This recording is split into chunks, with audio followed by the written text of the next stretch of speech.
Jill joins us now, and I want you to tell us a little bit more about your story. You were tested, diagnosed, and then you got a biomarker test to determine that you were you had the biomarker of EGFR, correct? Right. So as you mentioned, when I was 13, I had two grandparents and my dad died of lung cancer. And then in my 20s, my mom and my aunt. And while there wasn't any research on hereditary lung cancer, I knew that our familial lung cancer was not just a coincidence.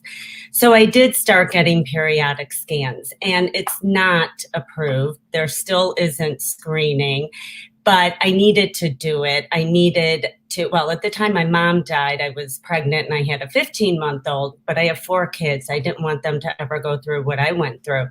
So my first 3 or 4 scans that I got every few years were clean. And then something showed up on a scan, and we watched it for 3.5 years.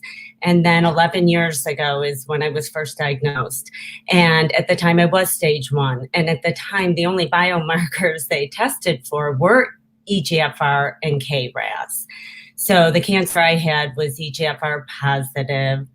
I went on a targeted therapy as adjuvant therapy, and it worked until I went off it. And then the cancer came back. And to shorten up the long story, I had another surgery. We've used SBRT to treat some unruly cancers. And now I'm back on a targeted therapy for the past almost 1.5 years. Knock on wood, it's kept everything stable.